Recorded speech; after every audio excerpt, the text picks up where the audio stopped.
5 நிமிடம் அதிகபட்சம் எடுத்துக்கொண்டால் 7 நிமிடம் இன்ஷா அல்லாஹ். 5 நிமிடத்தில் இன்ஷா அல்லாஹ் இஷாரா செய்வோம். 5 நிமிடத்தில் என்ன செய்வோம்டா, இஷாரா செய்யப்படும். மைக்கை போட்டு என்ன செய்வோம், 5 நிமிஷத்துக்கு இடையில ஒரு இஷாரா, ஒரு தட்டுவோம்.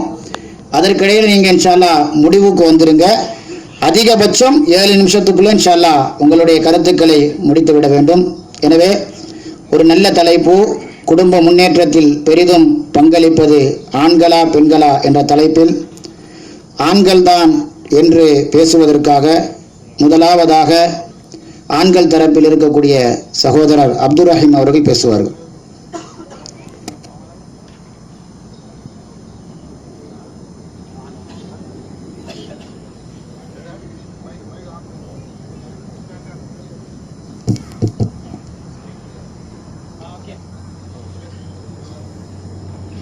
அஸ்ஸலாமு அலைக்கும் வரஹ்மத்துல்லாஹி வபரகாத்துஹு. நஹ்மதுஹு வ நுஸல்லி அலா ரசூலிஹில் கரீம். ஃபஅஊது பில்லாஹி மினஷ் ஷைத்தானிர் ரஜீம். பிஸ்மில்லாஹிர் ரஹ்மானிர் ரஹீம். யா அய்யுஹல்லதீன ஆமனு தகுல்லாஹி ஹக்க துகாத்திஹி வ லா தமூதுன்ன இல்லா வ அன்தும் முஸ்லிமூன். கண்ணியத்திற்குரிய அல்லாஹ்வின் நல்லடியார்களே, இங்கு எங்கள் சார்பாக எங்களுக்கு கொடுக்கப்பட்டுள்ள தலைப்பு குடும்ப முன்னேற்றத்திற்கு பெரிதும் பாடுபடுவது ஆண்களே என்ற தலைப்பு. அதில் ஷேக் அவங்க பேர் இதெல்லாம் அனௌன்ஸ் பண்ணிட்டாங்க. அதனால் நேரடியாக விஷயத்துக்கு வரேன் இன்ஷா அல்லாஹ்.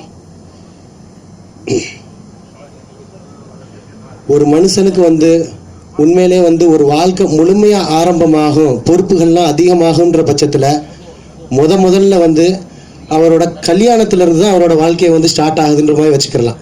ஏன்னா அதுக்கப்புறம் தான் அவரோட கூடுதல் பொறுப்புகள் எல்லாமே கூடும். அவரோட பொருளாதாரத்துக்கு தேவையான எல்லாமே அப்போ இருந்தால் அவருக்கு முழுமையாக ஸ்டார்ட் ஆகும். அதனால தான் அல்லாஹ் குர்ஆனில் 4வது அத்தியாயம் 4வது வசனத்தில் அல்லாஹ் என்ன சொல்கிறான், பெண்களுக்கு அவங்களுக்கு உண்டான மகர் தொகையை கொடுத்து திருமணம் முடியுங்கள், அதிலிருந்து அவர்கள் ஏதேனும் கொடுத்தால் மனமுகிழ்ந்து நீங்கள் புசியுங்கள். அதாவது அல்லாஹ் ஆரம்பத்தில் வாழ்க்கை ஆரம்பிக்கிறதுக்கு முன்னாடியே குடும்பத்துக்கு நீ தான் பொறுப்புதாரின்னு சொல்லிடுறான். ஏன்னா மகர் கொடுக்காம கல்யாணம் முடிக்காத, அங்கேருந்து முடிஞ்சு, அங்கேருந்து ஸ்டார்ட் ஆகுது ஆண்களோட குடும்ப வளர்ச்சி.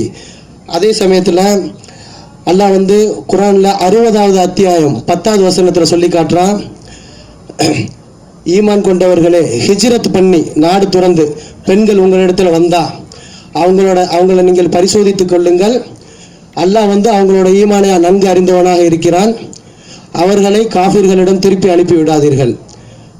அந்த காஃபிர்கள் அவங்களுக்கு ஏதாவது செலவு செஞ்சிருந்தா அந்த செலவை நீங்க திருப்பி கொடுத்துருங்க. இது மகர்ல கூடுதல் ஒருபடி முன்னாடியே போய் சொல்லுது, ஆண்கள் எவ்வளவு பொருளாதாரத்துல முக்கிய பங்கு வகிக்கிறாங்க என்று சொல்லி. அதாவது ஹிஜ்ரத் பண்ணி வர்ற அந்த பெண்களுக்கே நீங்க தான் இப்ப காசு கொடுக்கணும் அப்படின்னு சொல்லி ஆண்கள் மேலதான் அல்லாஹ் கட்டளையிடுறான். அதனால ஆண்கள் பொருளாதாரத்துல எவ்வளவு முக்கிய பங்கு வகிக்கிறாங்கன்றத இந்த கருத்தை நான் பதிவு செஞ்சுக்கிறேன். ஒன்று, அதே சமயத்துல அதிகமா வேணாங்க, நம்ம வெளிநாட்டு வாழ்க்கையை எடுத்துக்கிடுவோம். இங்க உட்கார்ந்துருக்க நம்ம வெளிநாட்டு சகோதரர்கள் எல்லாருமே ஒரு தகப்பனாகவோ இல்லாட்டினா நல்ல ஒரு கணவனாக, ஒரு நல்ல ஒரு மகனாகத்தான் இங்கே இருப்பீங்க கண்டிப்பாக. அதில் உங்களுக்கு உண்டான கஷ்டங்கள் நம்ம நான் சொல்ல தேவையில்லை. ஏன்னா வெளிநாட்டில் நம்ம அனுபவிச்சுக்கிட்டு இருக்கோம். அது யாருக்காக அனுபவிச்சுக்கிட்டு இருக்கோம்? நம்மளோட மனைவி, குழந்தை, தாய், தகப்பை இவங்களுக்காக யார் பொறுப்பேற்றுக்கிட்டு இருக்கா? ஆண் தான் பொறுப்பேற்றுக்கிட்டு இருக்காரு. எந்த அளவுக்குன்னு சொன்னா அல்லாஹு அக்பர். இப்போ ஊருக்கு ஒரு யாராவது 2-3 மாசத்துல ஊருக்கு போனாங்கன்னா தெரியும். இப்போ இருந்து அவருக்கு கொஞ்சம் கை காலெல்லாம் பதட்டமாகும். அங்கே போன உடனே 3 மாசம் என்னென்ன தேவை இங்கேருந்து வாங்கிட்டு போறது வைக்கிறது எல்லாமே அதே சமயத்தில் மகர் சம்பந்தமா இன்னொன்று சொல்ல விரும்புகிறேன். அதாவது கல்யாணம் பண்ண உடனே அல்லாஹ் சொல்லிட்டானா அதோட உன் பொறுப்பு முடிஞ்சிருச்சுப்பா, அதுக்கு மேலே நீ எதுவுமே செய்ய தேவையில்லைன்னு சொல்லிட்டானா கிடையாது. அவங்களுக்கு உணவு, உடை, இருப்பிடம், இது எல்லாமே ஆண்கள் மேலதான் பொறுப்பு சாட்டப்பட்டிருக்குது. ஆண் குழந்தைகள் இன்னைக்கு கல்வி இன்னைக்கு ஒரு பெரிய வியாபாரம் ஆயிட்டு போகுது.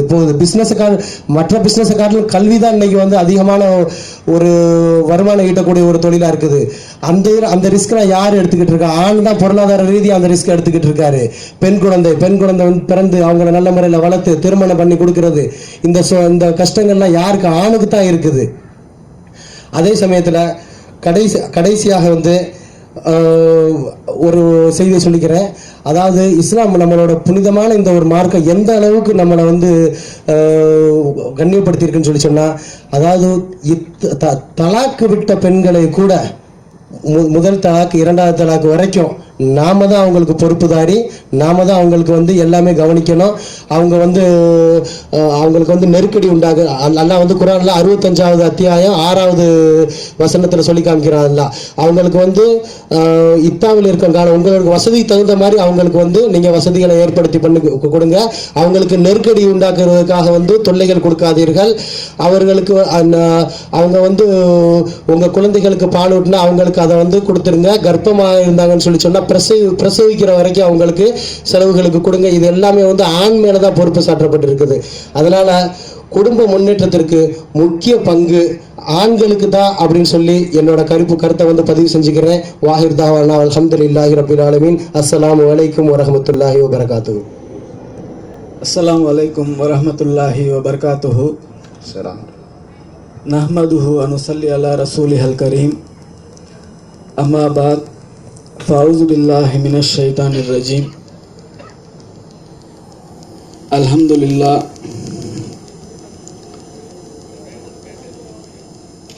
யா அய்யுஹல்லஸீன ஆமனூ இத்தகுல்லாஹ ஹக்க துகாத்திஹி வலா தமூதுன்ன இல்லா வ அன்தும் முஸ்லிமூன்.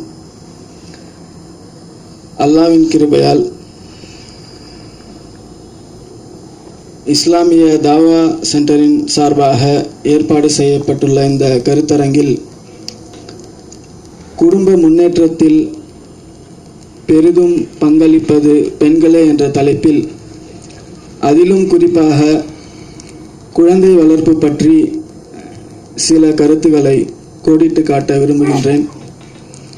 அல்லாஹ் சுப்ஹானஹு வ தஆலா 46வது அத்தியாயம் 15வது வசனத்தில் குறிப்பிடுகின்றான், வெகு சிரமத்துடனே சுமக்கின்றார்கள், வெகு சிரமத்துடனே பெற்றெடுக்கின்றார்கள்.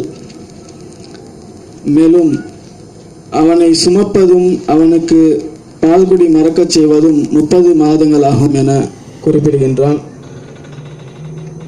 குழந்தையை சிரமத்துடன் சுமக்கின்ற எந்த ஒரு தாயும் அந்த சுமையை சுமையாகவே நினைப்பதில்லை, மாறாக சுகமான சுமையாகவே நினைக்கின்றார்கள். அதன் பின்னர் 2 வருடங்கள் இரவு பகல் பாராமல் அந்த குழந்தைக்கு தேவையான நேரத்தில் பாலூட்டுகின்றார்கள். இத்துடன் ஒரு தாயின் சேவை நிறைவடைகின்றதா என்றால் நிச்சயமாக இல்லை. அந்த குழந்தைக்கு ஆடை அணிய கற்றுத்தருவது, உரிய நேரத்தில் உணவளிப்பது, உணவு உட்கொள்ள கற்றுத்தருவது, வீட்டில் இருக்கும்போது அந்த குழந்தையை பாதுகாப்பாக கவனித்துக் கொள்வது, இப்படியாக ஒரு தாயின் சேவையை அடுக்கிக் கொண்டே போகலாம்.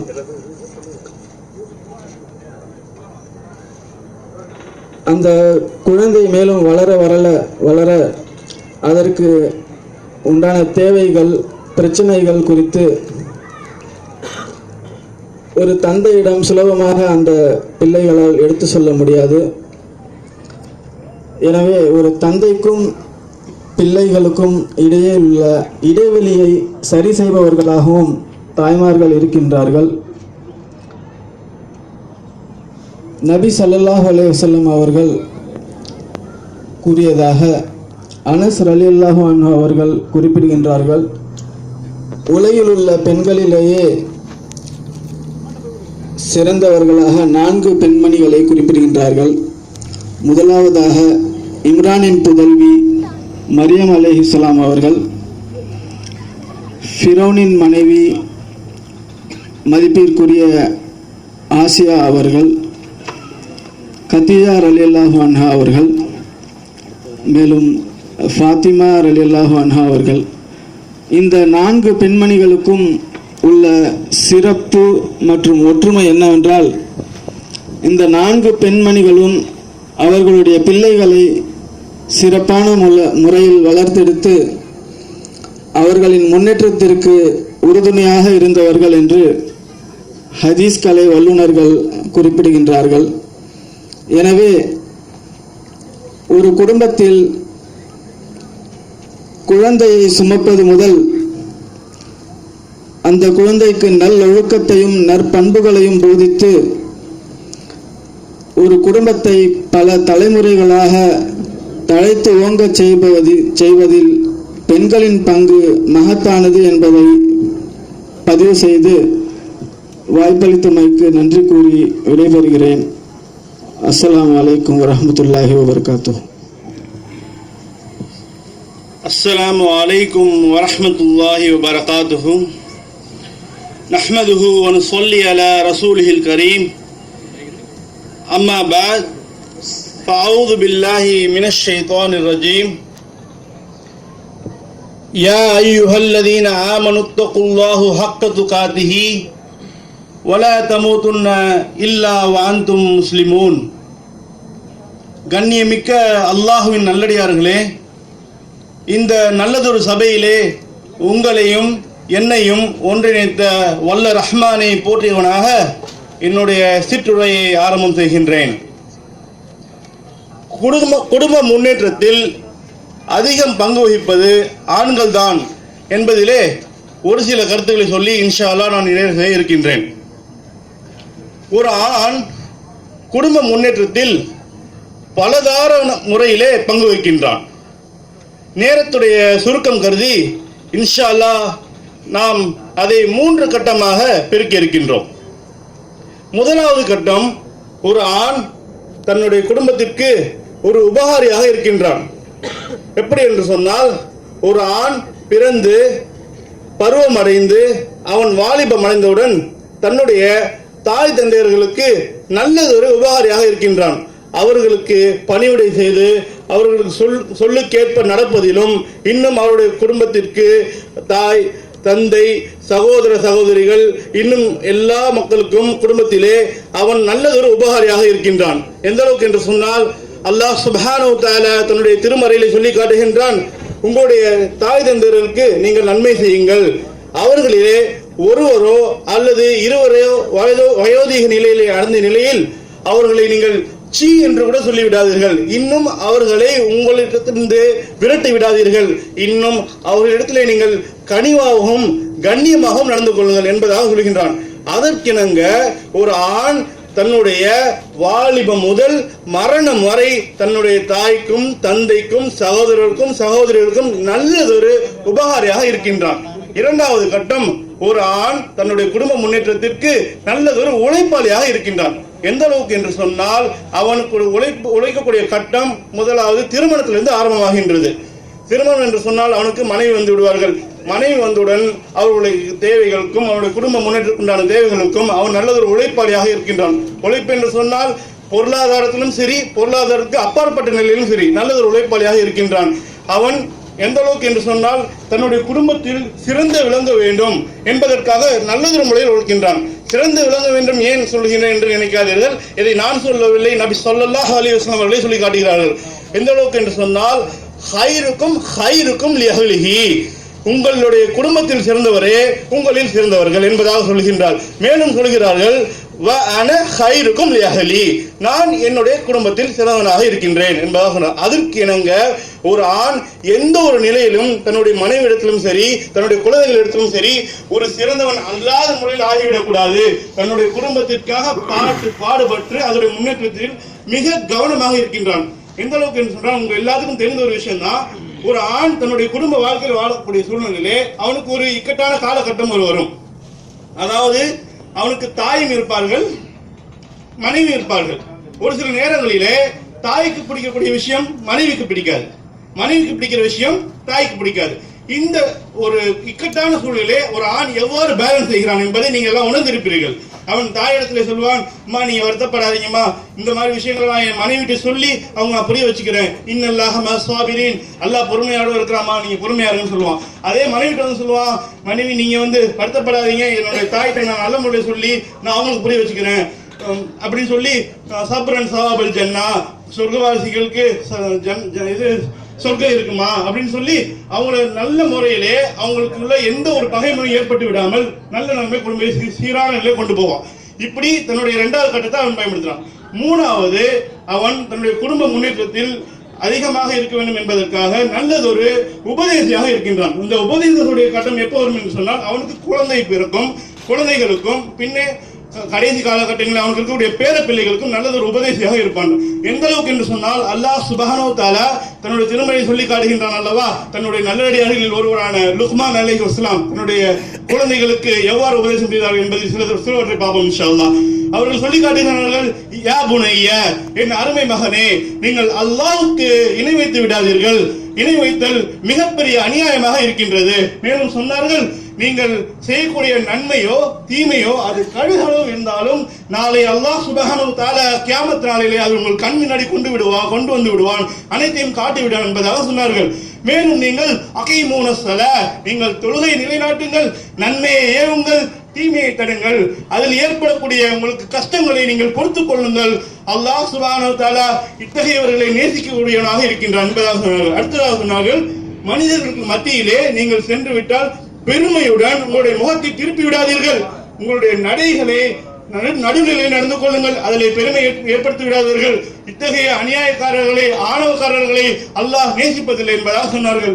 கடைசியாக சொல்லி முடித்தார்கள், உங்களுடைய சத்தங்களை தாழ்த்திக் கொள்ளுங்கள். சத்தத்திலே மிக கெட்ட சத்தம் கழுதையுடைய சத்தமாக இருக்கின்றது என்பதாக சொன்னார்கள். இத்தகைய முறையிலே தன்னுடைய குழந்தைகளுக்கு, பேர பிள்ளைகளுக்கு நல்லதொரு உபதேசம் செய்து தன்னுடைய குடும்பம் முன்னேற்றம் அடைய வேண்டும் என்பதிலே மிக தெளிவாக இருக்கின்றான்.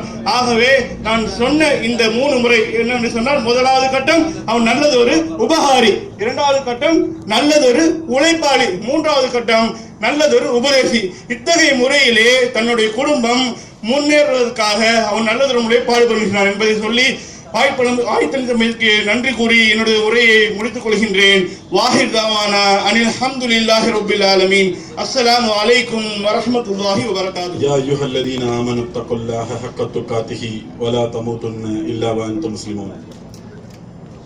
கண்ணியத்திற்குரிய அல்லாஹ்வின் நல்லடியார்களே, குடும்ப முன்னேற்றத்தில் பெரிதும் பங்களிப்பது பெண்களே என்ற தலைப்பை பேசுவதற்கு வாய்ப்பளித்த வல்ல ரஹ்மானிக்கு புகழ் அனைத்தும்.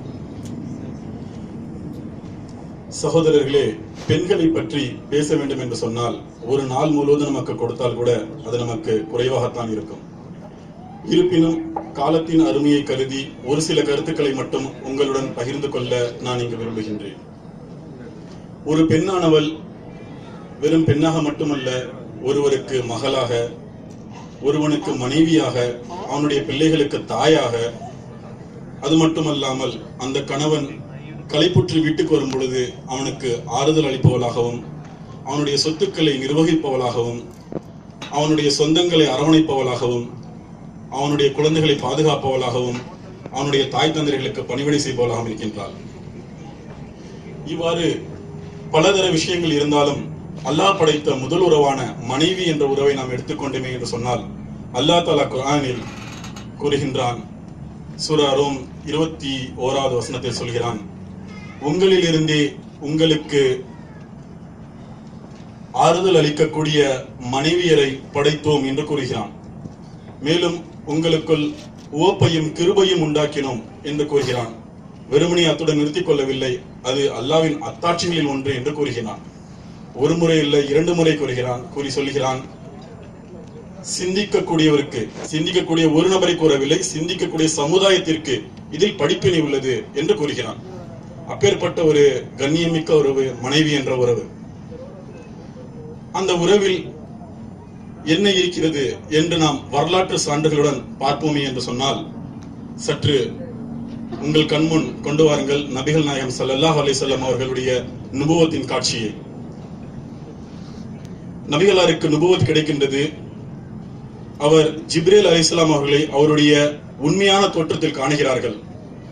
நடுநடுங்கி போகிறார்கள், வீட்டுக்கு ஓடோடி வருகிறார்கள். அங்கு தன்னுடைய மனைவியிடம் போர்த்தும் என்று கூறுகிறார்கள்.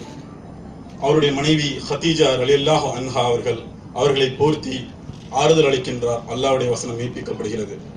கூறுகிறார், என்னுடைய கணவரை என்ன நேர்ந்தது உங்களுக்கு? பயப்படாதீர்கள், நீங்கள் ஏழைகளுக்கு உதவுகிறீர்கள், உறவுகளை பேணுகிறீர்கள், நல்லதையே செய்கிறீர்கள், அல்லாஹ் உங்களுக்கு நன்மையை நாடுவான் என்று அவருக்கு ஆறுதல் அளித்து முதலில் அவரை திடப்படுத்துகிறார்கள். பிறகு அவரை வராக்கா அவர்களிடம் அழைத்துச் சென்று இவர்தான் நபி என்பதை உலகுக்கு பறைசாற்ற பெரும் பங்கு வகித்தது ஒரு பெண், கதீஜா ரலியல்லாஹு அன்ஹா அவர்கள். பிறிதொரு சம்பவத்தில் இஸ்லாம் முன்னேறிவிட்டது. முதல் முறையாக நாம் உம்ரா பயணம் மேற்கொள்கிறோம். ஆனால் காஃபியர்களின் சூழ்ச்சிகளால் அங்கு அந்த உம்ரா பயணம் தடைபடுகிறது. இருப்பினும் நபிகள் நாயகம் ஸல்லல்லாஹு அலைஹி வஸல்லம் அவர்கள் சமுதாயத்தின் நல்லதை கருதி அதை ஏற்றுக்கொண்டு தன்னுடைய சஹாபாக்களுக்கு இங்கேயே பலிபிராணிகளை பலியிட்டு தலைகளை மலித்துக் கொள்ளுமாறு கட்டளையிடுகிறார்கள். ரசூலுல்லாஹ்வின் கட்டளைக்கு உயிரை கூட கொடுக்க தயாராக இருந்த சஹாபாக்கள் ஏனோ தெரியவில்லை, அந்த தருணத்தில் மனம் சஞ்சலப்படுகிறார்கள். ஏன் நாம் போர் செய்து விட்டு செய்யக்கூடாது, ஏன் நாம் இங்கே தோல்வியுற்றது போல் குர்பானி கொடுக்க வேண்டும் என்பதாக ஒரு காட்சி அங்கு ஏற்படுகிறது. மனமுடைந்த அண்ணலம் பெருமானார் அவர்கள் தனக்கென்று ஒதுக்கப்பட்ட கூடாரத்தில் நுழைகிறார்கள். அங்கு அவருடைய மனைவி உம்மு சலமா ரலியல்லாஹு அன்ஹா அவர்கள் கூறுகிறார்கள், கணவனின் முகத்தை கண்டவுடன் கண்டுகொள்வாள் மனைவி. கூறுகிறார், என்ன நேர்ந்தது உங்களுக்கு, ஏன் இவ்வாறு காணப்படுகிறீர்கள்? நடந்ததை கூறுகிறார்கள் ரசூல் ஸல்லல்லாஹு அலைஹி வஸல்லம் அவர்கள். அப்பொழுது அவர் நல்லதொரு உபதேசம் அளித்தார்கள். அவர் கூறினார்கள், நீங்கள் கட்டளையிட வேண்டிய அவசியம் இல்லை, நீங்கள் செல்லுங்கள், குர்பானியை கொடுங்கள், தலையை மலியுங்கள், பிறகு பாருங்கள் என்பதாக ஒரு மாபெரும் உபதேசம் செய்தார்கள். அதை ஏற்றுக்கொண்டார்கள் நபிகள் நாயகம் ஸல்லல்லாஹு அலைஹி வஸல்லம் அவர்கள். அதை அவ்வாறே செய்தார்கள். குர்பானி கொடுத்து தலையை மலித்தார்கள். அந்தோ பாருங்கள், அத்துணை சஹாபாக்களும் நபிகள் நாயகம் செய்த அதே காரியத்தை அப்படியே செய்தார்கள். அந்த மாபெரும் ஒரு சம்பவம் அங்கு தடுக்கப்பட்டது. அல்லாஹ்வின் தூதர் அவர்கள் மிகவும் மகிழ்ச்சி அடைந்தார்கள். இதற்கு உறுதுணையாக இருந்தது அவருடைய மனைவி உம்மு சலமா ரலியல்லாஹு அன்ஹா அவர்கள். மேலும் என்னுடைய சகோதரர் குழந்தை வளர்ப்பு பற்றி பேசும்போது மாஷா அல்லாஹ் அழகாக பேசினார்கள். அதில் ஒரு விஷயத்தை நான் கூட விரும்புகிறேன். அதாவது உலகத்திலேயே ஷைத்தான் தீண்டப்படாமல் பிறந்த குழந்தை இரண்டே குழந்தை. எதற்காக தெரியுமா? அந்த அன்னையர்கள் அல்லாஹ்விடம் பாதுகாப்பு தேடினார்கள் ஷைத்தானிடம் இருந்து. அதற்காகவே அந்த குழந்தைகள் ஷைத்தானின் தூண்டுதல் இல்லாமல் பிறந்தார்கள். மரியம் அலைஹிஸ்ஸலாம் அவர்களும் ஈசா அலைஹிஸ்ஸலாம் அவர்களும் அவர்களுக்காக துஆ செய்தது ஒரு தாய், அதுவும் ஒரு பெண். மேலும் மனைவியாக இருந்த அலி ரலியல்லாஹு அன்ஹு அவர்களுக்கு மனைவியாக இருந்த ஃபாத்திமா ரலியல்லாஹு அன்ஹு அவர்கள் மரணப்படுக்கையில் இருக்கிறார்கள். அப்பொழுது கணவர் கேட்கிறார், உனக்கு ஏதேனும் உண்ண ஆசையாக உள்ளதா? உன்னுடைய ஆசையை நான் நிறைவேற்ற விரும்புகிறேன், இது வேண்டுமா என்று கேட்கிறார்கள். அவர் வேண்டாம் என்கிறார்.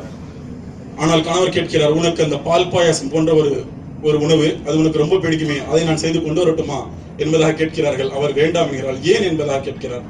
அப்பொழுது அந்த அவருடைய மனைவி ஃபாத்திமா ரலியல்லாஹு அன்ஹா கூறினார்கள், என்னுடைய தந்தை கூறியுள்ளார், நான் ஒன்றை என் கணவனிடம் கேட்டு அதை செய்ய இயலாதவனாக என்னுடைய கணவன் ஆகிவிட்டால் அவன் அல்லாஹ்விடம் குற்றவாளியாக ஆகிறான், மனைவியின் தேவையை பூர்த்தி செய்யாதவனாக என்று கூறுகிறார். அதனால் என்னுடைய கணவனை நான் அந்த நிலைக்கு தள்ள விரும்பவில்லை என்பதாக கூறிய ஒரு மனைவி. இவ்வாறு கூறி அல்ஹம்துலில்லாஹ் இந்த சம்பவங்களில் உங்களுக்கு தெரிந்திருக்கும் ஒரு பெண்ணின் பங்கு எவ்வாறு குடும்ப முன்னேற்றத்தில் உள்ளது. தன்னுடைய ஆசாபாசங்களை அனைத்தையும் மறந்து தன்னுடைய கணவன், தன்னுடைய தந்தை, தன்னுடைய பிள்ளை என்பது அனைத்துமே பொதுநலமாகவே இருக்கிறாள். சுயநலம் அவள் காணவே கிடையாது. தனக்கென்று எதுவுமே அவர் ஆசையை வைத்துக் கொண்டது கிடையாது. மேலும் கூறும் பொழுது, ஒரு குடும்பம் இருக்கிறது என்று சொன்னால் அந்த குடும்பத்தை அவர்கள் கணிப்பது அந்த குடும்பத்தில் உள்ள பெண்களை வைத்தே. அந்த குடும்பத்தில் உள்ள ஆண் புகைப்பிடிப்பவராகவோ மது அருந்துபவராகவோ வேறு சில கெட்ட பழக்கங்கள் உள்ளவராக இருக்கலாம், ஆனால் அது அந்த குடும்பத்தை பாதிக்காது. ஆனால் ஒரு பெண் நடத்தை தவறியவளாக இருந்தால் அது அந்த குடும்பத்தையே பாதித்துவிடும். அதை கண்ணில் கொண்டு அவள் மிகவும் கண்ணும் கருத்துமாக அந்த குடும்பத்தின் கண்ணியத்தை காப்பவளாக இருக்கிறாள். மகளாக தந்தையை காட்கிறாள், மனைவியாக கணவனின் நிம்மதியை கொடுக்கிறாள், அவனுடைய கண்ணியத்தை சமுதாயத்தில் உயர்த்துகிறாள். ஆகவே குடும்ப முன்னேற்றத்தில் பெரிதும் பங்களிப்பது பெண்களே என்று கூறி வாய்ப்பளித்த வல்ல ரஹ்மானுக்கு நன்றி கூறி முடிக்கிறேன் என்னுடைய உரையை. வாஹிர் தாவானா அல்ஹம்துலில்லாஹி ரப்பில் ஆலமீன். அஸ்ஸலாமு அலைக்கும் வரஹ்மத்துல்லாஹி வபரகாத்துஹு. ஒரு குறுகிய நாளிலே எடுக்கப்பட்ட ஒரு முயற்சி. இதற்காக வெறும் 2 பயிற்சி மட்டும்தான் கொடுக்கப்பட்டது. இந்த சகோதரர்களுக்கு வெறும் 2 பயிற்சி தான். அந்த பயிற்சியும் கூட நானாக எதையுமே கொடுக்கல, அவங்க சொந்தமாகவே எடுத்தாங்க. அதான் பெரிய இதில் குறிப்பிடத்தக்க ஒரு விஷயம். அவர்களுடைய சொந்த முயற்சியில் நான் எதுவுமே சொல்லிக் கொடுக்கல, அவர்களாகவே குறிப்பெடுத்தார்கள். அவங்களாவே என்ன செஞ்சுருக்காங்க, வந்து நின்று பேசுனாங்க. தைரியம் மட்டும்தான் நான் கொடுத்தேன். நீங்கள் பேசுங்கிற தைரியம் மட்டும்தான் நான் கொடுத்தேனே தவிர மற்ற எல்லாம் அவர்களை புகழ்வதற்காக கிடையாது, எல்லாம் அவர்களுடைய சொந்த இது. நிறைய பேர் வெளியில உட்காந்து பேசிடலாம், நம்ம கூட கருத்து சொல்லலாம், இவர் கொஞ்சம் தடுமாறினாரு, இவரு கொஞ்சம் படபடப்பு இருக்கும்ட்டு. இதை பிடிச்சா எல்லாருக்கும் வந்துடாது. வெளியில இருந்து என்ன வேணாலும் பேசுற ஆளுக்கு இதை பிடிச்சேன்னு வச்சுக்கிறேங்க, தன்னால ஜெராக்ஸ் அடிக்க ஆரம்பிச்சிடும். இப்போ அதையெல்லாம் கலைந்து அல்ஹம்துலில்லாஹ் பேசினார்கள் என்று சொன்னால் ஒரு பெரிய ஒரு விஷயம். கடைசி இறுதி கட்டம் தீர்ப்பளிக்க வேண்டிய ஒரு சூழல். நீதிபதியாக இருந்து குடும்ப முன்னேற்றத்தில் பெரிதும் பங்களிப்பது ஆண்கள் தான் என்று சொல்லி அவர்களும் குர்ஆன் சொன்ன அடிப்படையில் தங்களுடைய கருத்துக்களை பதிவு செய்தார்கள். பெண்கள் தான் என்று சொல்லி பார்க்க போனோம்னா ஆண்களை விட கூடுதலான கருத்துக்களை சொன்னாங்க. பெண்கள் தரப்புல பார்த்தோம்னா ஆண்களை விட கூடுதலான கருத்துக்கள் சொன்னார்கள். ஆனால் நாம் இந்த தலைப்பை அணுக வேண்டிய விதத்தை நாம் ஆரம்பத்திலேயே சொன்னோம். இஸ்லாம் என்ன கூறுகிறது இதில் தீர்வு? ஒரு குடும்பம் முன்னேறுவதற்கு ஆண்களுக்கு அதிகம் பங்கு இருக்கிறதா, பெண்களுக்கு அதிகம் பங்கு இருக்கிறதா? இதில் இஸ்லாம் கூறக்கூடிய தீர்வு என்ன என்று பார்க்கும்போது அல்லாஹ் ரப்பல் ஆலமீன் சூரத்துல் பக்கரா என்று சொல்லக்கூடிய 2வது அத்தியாயத்தில் சொல்கின்றான், வலஹுன்ன மிஸ்லுல்லதி அலைஹின்ன பில் மஅரூஃப் வலிர்ரிஜாலி அலைஹின்ன தரஜா. ஆண்களுக்கு என்ன கடமைகள் உரிமைகள் இருக்கிறதோ அதே கடமையும் உரிமையும் பெண்களுக்கும் இருக்கிறது என்று சொல்லிவிட்டு வல்லநாயன் சொல்கின்றான், வலிர்ரிஜாலி அலைஹின்ன தரஜா, பெண்களை விட ஆண்களுக்கு தான் தரஜா கூடுதல் என்கிறான். இது நாம் அளிக்கக்கூடிய தீர்ப்பல்ல, அல்லாஹ்வுடைய வசனத்தை அடிக்கோளாக வைத்து நான் சில தீர்ப்பளிக்க விரும்புகிறேன். அல்லாஹ் சொல்றான், ஆணுக்கு பெண்ணுக்கும் எல்லாத்திலையும் சம உரிமை இருக்கு. ஆனாலும் ஒரு பெண் எந்த சூழலிலும் ஆணுடைய அந்தஸ்தை பெற முடியாது. ஏனென்றால் பெண்கள் பலகீனமானவர்கள். அதைத்தான் ரசூலுல்லாஹ் சொன்னாங்க, நீ அவளை நிமித்த நினைத்தால் அவள் உடைந்து விடுவாள். அவளை நிமித்தி கொண்டு வர நினைச்சா உடைந்து விடுவாள். அந்த கஸ்ரத் என்று சொல்லக்கூடிய உடைவு என்ன என்று சொல்லும் போது அல்லாஹ்வுடைய தூதர் சொன்னாங்க, தலாக். அது எங்க போய் நின்றேன்? அதை நிமித்தன நினைச்சா தலாக்ல போய் நின்றேன் என்று ரசூலுல்லாஹ் பெண்களுக்கே உள்ள பலகீனத்தையும் சொன்னார்கள். எனவே ஆண்களா பெண்களா என்று வரும்போது இருவருக்கும் சம உரிமை இருந்தாலும் கூட ஒருபடி அந்தஸ்து கூட யாருக்கு இருக்குண்டா அது ஆணுக்கு தான் என்று அல்லாஹ் சொல்லிட்டு திரும்ப அல்லாஹ் சொல்றான், அது என்ன ஒருபடி கூடுதல் அந்தஸ்துண்டா, அர்ரிஜாலு கவ்வாமூன அலன் நிசா, ஆண்கள் தான் பெண்களை நிர்வாகம் செய்யக்கூடியவர்கள். பெண்கள் ஆண்களை நிர்வாகம் செய்து விட்டால் நபிகள் நாயகம் ஸல்லல்லாஹு அலைஹி வஸல்லம் அவர்கள் சொன்னார்கள், லை யுஃப்லிக கௌமுன் வல்லவ் அம்ரகும் இம்ரஆ, ஒரு சமுதாயம் வெற்றி பெறாது. எந்த சமுதாயம் என்று சொன்னால் எந்த சமுதாயம் பெண்ணுடைய கையிலே பொறுப்பை கொடுத்ததோ அந்த சமுதாயம். அப்ப ஆணுடைய கையில் தான் கிவாம் என்று சொல்லக்கூடிய அந்த நிர்வாக திறன் இருக்க வேண்டும். ஆக நிர்வாகி என்ற அடிப்படையில் ஒரு குடும்பத்தை முன்னேற்றுவதில் ஒரு ஆண் தான் மிகப்பெரிய பங்காற்றுகிறான். ஒரு பெண் எவ்வளவு கவலையை சுமந்தாலும் சரி, அந்த கவலையை ஏதாவது ஒரு சந்தர்ப்பத்தில் வெளிப்படுத்தி விடுவாள். ஆனால் தன்னுடைய குடும்பம் கஷ்டப்பட்டு விடக்கூடாது என்பதற்காக எல்லா கவலைகளையும் மனதிற்குள் சுமந்து வாழக்கூடிய ஒரு ஜீவன் இருக்கிறான் சொன்னா அதான் தான். பெண்ணாவது ஏதாவது ஒரு சந்தர்ப்பத்தில் உங்களுக்காக நான் இதையெல்லாம் செய்யவில்லையா என்று சொல்லிவிடுவாள். ஆனால் ஆணுக்கென்று உள்ள இயல்பு, இதையெல்லாம் என்னுடைய மனைவி சொல்லிவிடக் கூடாது, என் மனைவி கண்ணீர் வடிக்க கூடாது, என் பிள்ளை கண்ணீர் வடிக்க கூடாது என்பதற்காக எல்லா கண்ணீரையும் அவன் ஒட்டுமொத்தமாக சுமந்து வாழ்கிறான் என்று சொன்னால் இதற்கு காரணம் அவனுடைய குடும்பம் முன்னேற வேண்டும் என்பதற்காக. இதற்கு அர்த்தம், ஒரு பிள்ளை தான் படிக்கவில்லை, பிள்ளை படிக்க வேண்டும். யாருக்கு இந்த ஆசை இருக்கு? யாருக்கு ஆசை இருக்கு? எல்லாத்தையும் விட்டுட்டு எல்லா கவலைகளையும் மனதிற்குள் புதைத்து, இன்னைக்கு பாருங்க, அதற்கு பெரிய உதாரணமாக வெளிநாட்டு வாழ்க்கை சொன்னாங்க. எல்லாவற்றையும் வெளிநாட்டில் சம்பாதித்து விடலாம் நிம்மதியை தவிர, எல்லாத்தையும் சம்பாதிச்சிடலாங்க நிம்மதியை தவிர. சனிக்கிழமை என்னிடத்தில் ஒரு நபர் கூறுகிறார், ஆலிம்சா துவா செய்யுங்க, என் மனைவியை கொண்டு வர போறேன். திங்கட்கிழமை ஹார்ட் அட்டாக்ல மௌத்தாகி கிடக்கார். இன்னைக்கு அவர் பாடியிலே கோயத்தில் இருக்கு. சனிக்கிழமை சொன்னார், அலிம்சா துவா செய்யுங்க, என் மனைவியை கொண்டு வர போறேன்டார். என் நேருக்கு நேரம் உட்கார்ந்து சொன்னார். அன்று ஒரு நாள் முழுவதும் அவர்தான் என்னுடைய நினைவில். எதற்காக அவர் வந்தார் இந்த கோயத்துக்கு? யாருக்காக வந்தார்? யார் முன்னேறுவதற்காக? அப்போதும் சிரித்துக் கொண்டே சொன்னார், சேர்த்து சொல்லிக்கிட்டே இருந்தீங்க, என் பொண்டாட்டியை கூட்டிட்டு வர போறேன் சிரிச்சுக்கிட்டு சொன்னார். வேலைக்கு சென்றவர் தான், காலையில நல்லா போனவர், எதிர்பார்க்கவில்லை மரணம். இது யாருக்காக? யாரை முன்னேற்ற வேண்டும் என்பதற்காக? யோசித்து பாருங்கள். எல்லா கவலைகளையும் தனக்குள் சுமந்து தன்னுடைய குடும்பம் கவலைப்படக்கூடாது என்பதற்காக வாழக்கூடிய ஒரு ஜீவன் இந்த உலகத்தில் இருக்கிறது சொன்னால் அது ஆண் வர்க்கம் தான். அதனாலதான் அல்லாஹ் சொல்றான், ஆணுக்கும் பெண்ணுக்கும் சமபங்கு இருந்தாலும் கூட ஆணுக்கு ஒருவரை அந்தஸ்து கூடங்கிற அல்லாஹ். அதனால் பெண்களுக்கென்று ஒரு பலகீனம் எல்லா சூழலிலும் இருக்கு. ரசூலுல்லாஹ் அதை சொன்னாங்க, ஒரு பெண் உன்னிடத்தில் வாழ்க்கை நடத்தி கொண்டே இருப்பாள், ஆனால் அவள் கேட்ட எதையாவது ஒன்றை நீ வாங்கி கொடுக்கவில்லை என்றால் என்ன பதில் சொல்லுவா? நமக்கெல்லாம் தெரியும் அப்படிதானே? உன்னைய கட்டிட்டு என்னத்தை கண்டேன். எப்ப? 60 வயசுல. 60 வயசுல. இப்ப ரசூலுல்லாஹி ஸல்லல்லாஹு அலைஹி வஸல்லம் இதுவெல்லாம் இது பெண்களுக்கென்று உள்ள பலகீனமாக சொன்னார்கள். ஆனா என்னைக்காச்சும் ஒரு ஆம்பளை பொம்பளைட்ட 60 வயசுக்கு பிறகு அவள்கிட்ட எதையாச்சும் கேட்டு கிடைக்கல, உன்னைய கட்டிட்டு என்னத்தை கண்டேன்னு சொன்னோமா? இல்ல, மேனேஜ் பண்ணுவோம். இதுதான் ஆணுக்கும் பெண்ணுக்கும் உள்ள வித்தியாசம். அதனால தான் அல்லாஹ்வே தீர்ப்பளிக்கிறான். இது என்னுடைய தீர்ப்பு, யாருடைய தீர்ப்பு? யாருடைய தீர்ப்பு? ரப்புடைய தீர்ப்பு. 2 பேருக்கு சரிபங்கு இருந்தாலும் கூட ஒருபடி அந்தஸ்து கூட ஆண்களுக்கு தான் என்று கூறி குடும்ப முன்னேற்றத்தில் பெரிதும் பங்களிப்பது ஆண்கள் தான் என்பதை இன்ஷா அல்லாஹ் பல நிகழ்வுகளை சொல்லி இதை அல்லாஹ்வுடைய தீர்ப்பாக கூறி இந்த கருத்தரங்கத்தை முடித்துக் கொள்கிறோம்.